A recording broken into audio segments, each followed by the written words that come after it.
Era uma família feliz de 4 pessoas. Eles estavam na loja da família. Fazia poucos meses que eles tinham conseguido se tornar sócios. Só que aquela sexta-feira reservava algo que ninguém esperava. Sexta estranha com gente esquisita. Olá, meus queridos estranhos e estranhas, tudo bem com vocês? Sejam muito bem-vindos aqui ao canal, onde conto casos estranhos, reais, criminais, algumas vezes por semana. Muito obrigada pela presença de vocês. Somos 218 mil inscritos. Fica até longo falar essa frase. Muito obrigada pela presença de vocês e de me apoiarem sempre em qualquer projeto. Sério, de verdade, vocês são ótimos. E para quem tá perguntando nos comentários, sim, está bem frio aqui em São Paulo. Inclusive agora eu estou gravando... Que horas são agora, gente? 7h30 da manhã. Está frio. Bom, vamos para o caso, que é isso que vocês querem, né? Então vamos lá.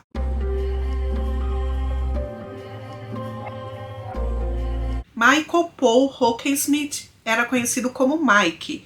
Ele nasceu dia 28 de setembro de 1978. Ele cresceu fazendo parte da Igreja Batista, sempre ajudando a igreja em algumas funções. Ele chegou a ser ministro da juventude e ele era um jovem que gostava muito de esportes. Amava basquete, futebol americano e o nosso futebol que a gente conhece mesmo. Também gostava muito de carros e era um artista talentoso. Era sociável, gostava muito de pessoas, de contato com pessoas, e a devoção de vida dele era a Deus e a sua família. Atuando na igreja como ministro de jovens, ele conheceu uma jovem chamada Angie. Angela Renee Sluder nasceu dia 24 de agosto de 1975. Ela era muito talentosa, gostava de escrever poemas, poesias, muito amorosa, bondosa, gostava de ajudar as pessoas e era uma pessoa super sociável. Conhecia todo mundo, falava com todo mundo, então todo mundo gostava de ter contato com Angie. Eles começaram a namorar e se casaram no ano 2000, exatamente no limite, no dia 31 de dezembro de 2000. Eles se amavam.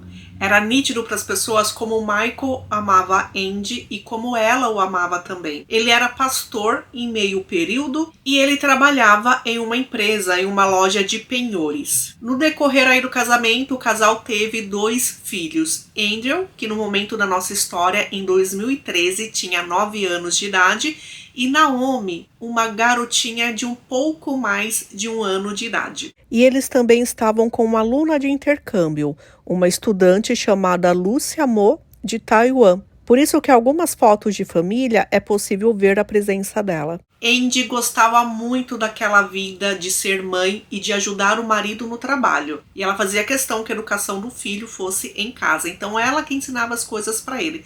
Ele não frequentava a escola. Então em setembro de 2013 nós temos Mike com 35 anos de idade, Angie com 38 e 2 crianças. Mike era tão dedicado ao trabalho na loja de penhores que o dono convidou ele para se tornar sócio e ele aceitou. Então muitas vezes a família inteira estava lá. Como era uma loja que tinha um escritório no fundo, as crianças poderiam ficar lá quando precisasse de algum cuidado. Senão, Andrew ficava perambulando na loja, ficava jogando videogame, fazendo coisas que um menino de 9 anos deve fazer. Então, no dia 20 de setembro, na sexta-feira, por volta de 9 e pouco da manhã, um telefonema para a emergência acontece. É um garoto que ao mesmo tempo que está nervoso, ele está calmo, porque ele sabe que precisa ficar calmo para passar a notícia e para pedir ajuda. Ele diz que se chama Andrew, que está na loja dos pais dele e que acabou de acontecer um tiroteio. Ele pegou a irmãzinha dele, correu para os fundos e ficou no escritório. Ele até acredita que a pessoa que fez isso, um homem, ainda esteja na loja. Ele não sabe se está ou não.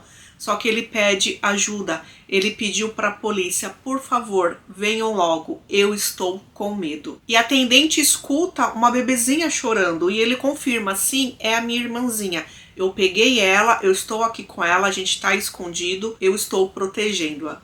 Só que venham, eu estou com medo. É no mínimo uma ligação que ninguém quer escutar. Nossa, imagina isso, um garoto de 9 anos com a irmãzinha dele de 1 ano, aconteceram coisas terríveis na frente da loja Imagina, o que Andrew disse anos depois é que a polícia chegou muito rápido. Tanto que ele ainda estava com o telefone na mão, a irmãzinha na outra mão, e os policiais o chamaram e realmente quem fez aquilo com os pais dele não estava lá. Enquanto Andrew e Naomi foram levados para a delegacia, sãos e salvos, Andrew também lembra que teve que passar por cima das pessoas que amavam, que estavam no chão. Os policiais resgataram as crianças, elas estavam salvas. Agora a parte investigativa. Assim que eles entraram, eles puderam ver 3 corpos no chão. Eles eram de Mike, da esposa Angie e de um outro homem chamado Dan Smith. Daniel Phillips Smith, chamado de Dan, nasceu no dia 12 de março de 1953. No momento da nossa história, ele tinha 60 anos de idade. Ele era casado com uma mulher chamada Sarah. Ele tinha 8 filhos e 25 netos. Ele já tinha sido dos fuzileiros navais nos Estados Unidos. Ele atuou durante a Guerra do Vietnã. E no momento ele era um autônomo. Ele trabalhava comprando e vendendo ouro.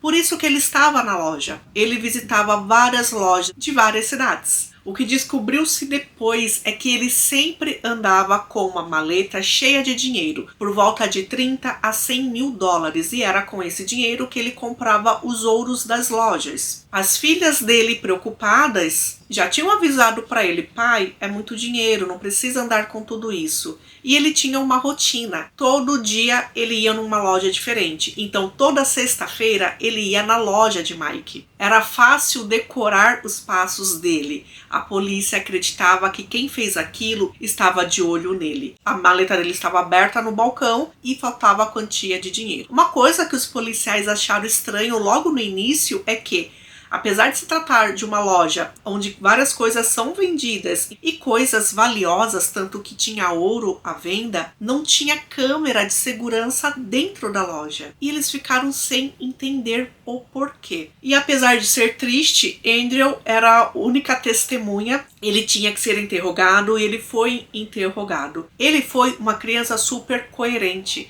É claro que ele sofreu pelo que aconteceu, porém ele sabia que precisavam das informações que ele daria. Andrew disse que estava com os pais na loja. Era comum eles irem para lá para acompanhar o pai durante o trabalho. Andrew estava jogando videogame. Dan, o comprador de ouro, que toda sexta-feira está lá, estava conversando com Mike, e Angie estava com Naomi. Quando de repente entra um homem com uma jaqueta verde, um homem grandalhão usando óculos, boné e uma barba, pasmem, que ele disse ser uma barba que parecia falsa. Andrew também disse que o suspeito usava luvas pretas e roupas camufladas. Ele já entrou atirando. Ele atirou primeiro em Mike, atirou em Dan, e a mãe também pensou rápido. A mãe sabia que ela seria uma vítima. Então ela pegou o filho e entregou a filhinha nos braços dele e falou: corre e se esconde. E ele foi para o escritório nos fundos. Ele escutou barulhos que ele disse não ser tiros. Ele dizia que parecia barulho de dardos. Era um barulho seco. E aí o que ele fez foi ligar para a polícia pedindo ajuda. Mike foi atingido 8 vezes. Nas pernas, peito e cabeça. Angie foi atingida 3 vezes na cabeça e Dan 5 vezes também na cabeça. Ele também pôde ver a arma e, dando a descrição da arma, os detetives chegaram à conclusão que ele utilizava um silenciador. Por isso que ele não escutou barulhos fortes de tiros, por isso que ele escutou algo seco, como se fosse um dardo. Voltando para a parte de Dan. Uma coisa que os detetives acharam estranho é que o dinheiro de Dan tinha desaparecido da maleta. Só que a caixa registradora tinha o equivalente a $1.000. Se fosse uma pessoa que realmente quisesse roubar, levaria tudo. Uma dona de loja próxima disse que viu mais ou menos naquele horário uma minivan prateada perto de um beco que levava até a loja. Ela chegou a ver o motorista, que era um homem corpulento e com barba, que batia com o que o Andrew disse. A polícia rastreou os passos de Daniel antes de chegar até aquela loja de penhores. Ele visitou uma joalheria. Pelas câmeras de vigilância viram que às 8h16 ele entra na loja, aparentemente muito feliz, animado, carregando a maleta dele, e às 8h39 ele sai da loja. Verificando as câmeras externas, não viram nada de diferente. E se o alvo não fosse Dan? Se realmente o criminoso resolveu escolher aquele dia com Daniel dentro da loja para despistar a polícia? Se realmente o alvo fosse o casal? Os detetives foram investigar as vidas deles. Sempre tem alguma coisa para descobrir. E sabe o que eles descobriram? Nada. Eles descobriram que tratava-se de um casal amoroso na comunidade, todo mundo gostava, não tinha nada para falar de negativo sobre eles. Todo mundo falava a mesma coisa. Eram pessoas maravilhosas, bondosas, amorosas. Só que lembra que eu falei para vocês que a loja não era só de Michael. Ele era sócio agora. Cadê o sócio dele? Porque a polícia descobriu que naquela sexta-feira o sócio iria até lá para eles terem uma reunião. E como assim ele não apareceu? Era para ele estar lá também. O sócio se chama Steven. E quando ele foi questionado pela polícia, claro que ele ficou arrasado quando soube o que aconteceu. Ele disse que naquele dia acordou com a alergia atacada. E você ter alergia e ir a uma loja com coisas antigas não é muito legal. Então a esposa convenceu que ele ficasse em casa e ele ficou. E ele tinha o álibi. O tempo todo ele esteve com a família. Porém perguntaram para ele por que não tinha câmeras internas. Precisava ter. E ele disse que tinha sim, até algumas semanas atrás, quando o ex-sócio da loja levou embora. Então era assim, Steve tinha aquela loja de sociedade com outra pessoa, com um homem chamado Kennedy. E semanas antes ele rompeu a sociedade com Kennedy e convidou o Mike, que era funcionário da loja, para ser um novo sócio. Tanto que a loja mudou de nome. Agora ela se chamava ABC Gold e antes tinha outro nome. E ele disse que foi esse outro sócio que levou as câmeras embora, dizendo que as câmeras eram dele. Esse homem, que era o ex-sócio chamado Kennedy, era conhecido por muitas pessoas. Afinal, ele era o pastor local. Ele era somente há 15 anos o pastor, então todo mundo o conhecia. A polícia tentava descobrir de onde veio aquela van prateada. Sabiam que o suspeito tinha possivelmente uma van prateada. Então, olhando câmeras de vigilância de lojas próximas, eles conseguiram ver a van em alguns momentos. Eles conseguiram vê-la às 8h45. Só que não era uma boa imagem, era granulada e não conseguiram ver o número da placa. Também viram câmeras de um hospital. Às 8h17 da manhã, a van aparece e ela aparece novamente às 8h56. Pode ser que a van esteja rondando a região esperando Dan chegar até a loja. Então, sem muitas pistas, finalmente chega uma luz no fim do túnel. Um pastor, vejam que essa história tem bastante pastor envolvido, né? Um pastor chamado Tracy liga para a polícia e dá uma ótima informação. Ele disse que quando viu no Facebook o que tinha acontecido na loja, ele pensou, caramba, eu conheço essa loja. E um amigo dele, pastor também, era sócio daquela loja. Ou seja, Tracy, o pastor, conhecia Kennedy, o outro pastor. E aí ele ligou para Kennedy para falar, poxa, né, que difícil, que situação. Só que aí Kennedy começou a falar umas coisas bem estranhas. Ele disse, você não sabe, coincidentemente eu estava na região no momento que aquilo aconteceu. Só que Kennedy, ele morava em um outro condado. E ele tinha agora uma outra loja, já que ele perdeu a sociedade com aquela, ele abriu uma outra. Então não tinha razão daquela sexta-feira ele estar onde ele estava. Ele disse que tinha ido a uma farmácia retirar remédio para a esposa dele. Só que assim, onde ele morava, tinham várias farmácias. Por que que ele foi exatamente naquela, uma que ele nunca tinha ido para retirar os remédios?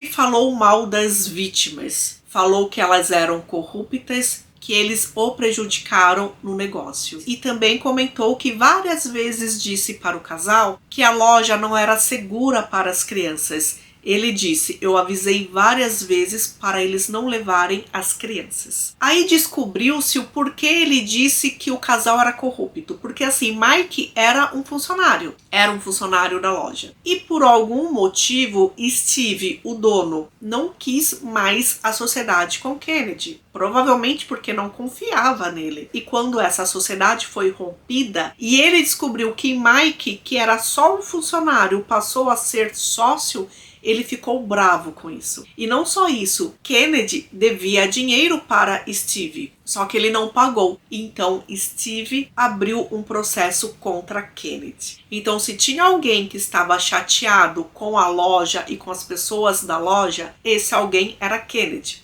A polícia procurou sobre Kennedy, encontrou um vídeo no YouTube onde ele fazia uma pregação, só que segundo os policiais, ele não dizia palavras coerentes com um pastor e de fundo ele tinha uma arma à mostra. Os detetives procuraram as imagens dele supostamente na farmácia e realmente ele esteve lá às 9h24, só que daria tempo dele ter tirado a vida daquelas 3 pessoas e ido para a farmácia. E ele entra na farmácia sem barba, sem jaqueta, sem boné, sem óculos.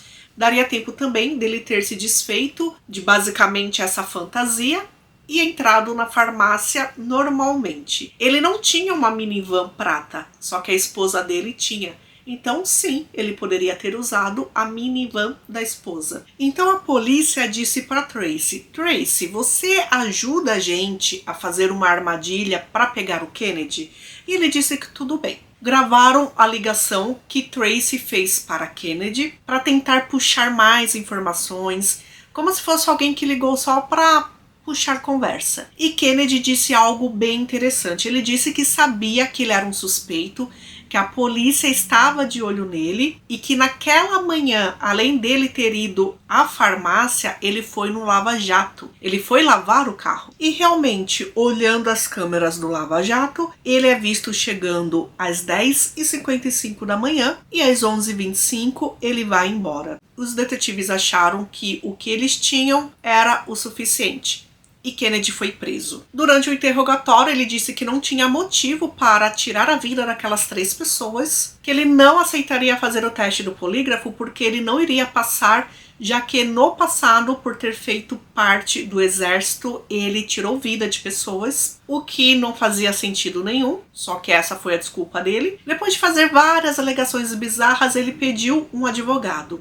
E quando a pessoa pede um advogado, ele não precisa dizer mais nada durante o interrogatório. A polícia conseguiu um mandado, esse mandado seria para a nova loja dele, e lá a polícia descobriu dinheiro, que rastreando esse dinheiro determinaram que era da maleta de Dan e encontraram várias balas calibre 22, as mesmas balas utilizadas no crime. Ele recebeu 3 acusações de homicídio e também de roubo e furto em 1º grau, totalmente premeditado. Investigando a vida de Kennedy, descobriram que ele era um mentiroso. Ele dizia para as pessoas que ele fazia parte do FBI e, gente, isso nunca foi verdade. Gente, então era isso. A polícia acreditava que ele ficou com raiva de ter perdido a sociedade para Mike, achando que Mike então tinha prejudicado ele de livre e espontânea vontade. Steve, o outro dono, era para estar lá também e só não foi porque ficou doente. E também descobriu-se que, como ele tinha essa outra loja, ele comprava ouro de Mike. Só que Mike tinha parado de vender para ele e começou a vender para Dan Smith. Então, algo a mais que o deixou irritado. Na verdade, isso tudo foi feito por causa de dinheiro. Foi um choque para toda a comunidade que confiava nele como pastor. E até uma pessoa disse que era um absurdo você ter um pastor falso, né? Porque assim, onde já se viu numa sexta-feira você fazer aquilo, expor aquele terror para crianças e no dia seguinte de manhã, no sábado, você estar em cima de um púlpito pregando para uma igreja.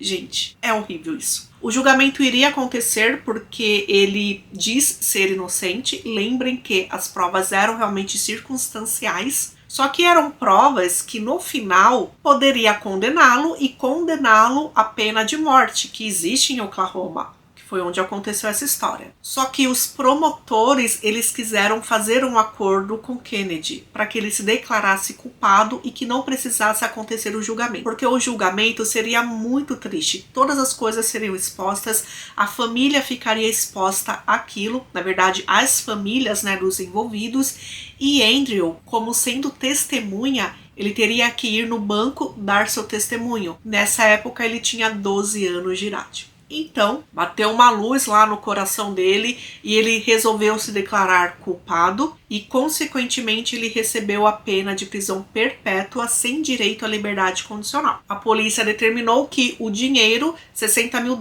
que foi encontrado na loja dele, fosse devolvida para a família de Dan. Andrew e Naomi foram criados pelos pais de Mike, que fizeram aparentemente um ótimo trabalho. Andrew hoje é adulto, Naomi é uma adolescente. Existe uma página no Facebook, é uma página em homenagem às 3 vítimas. Eu não sei quem mexe na página, só que ela é muito atualizada, principalmente com fotos de Naomi e de Andrew. Então a gente vê o crescimento deles. E olha só que interessante, gente. Recentemente, em julho desse ano, Andrew se casa com a namorada dele do ensino médio.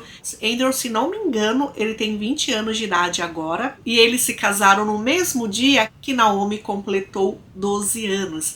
Então eu vou até pegar esse vídeo lá do Facebook e colocar aqui para vocês, porque a gente fica tão feliz em saber que eles seguiram em frente, né? Da mesma forma que os pais eram pessoas maravilhosas, eles se tornaram pessoas maravilhosas. E a gente percebe isso mesmo com ele. Aos 9 anos de idade, ele já era responsável, ele já sabia o que tinha que fazer, ele já protegeu a irmã dele, ligou para a polícia pedindo ajuda para ele e para a irmãzinha. Andrew diz que gosta muito quando as pessoas viram para ele e falam: nossa, você tá muito parecido com seu pai, que é um orgulho para ele escutar isso. Da mesma forma que ele fica orgulhoso quando as pessoas comparam Naomi com a mãe, dizendo que as duas são parecidas. Então é isso, gente. Esse é o caso de hoje. É um caso que vai para a playlist dos sobreviventes. Eu tenho uma playlist aqui com pessoas que sobreviveram, então isso vai para lá. E é um caso, assim, bem difícil, né, de você enfrentar.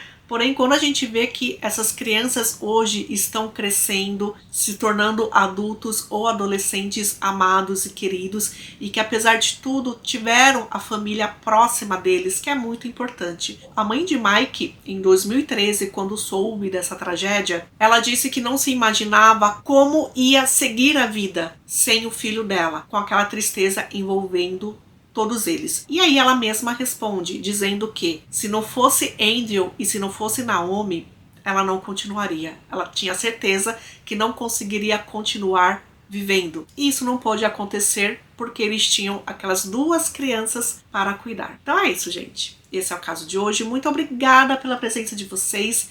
A gente se vê então num próximo caso, tá bom? Beijinhos.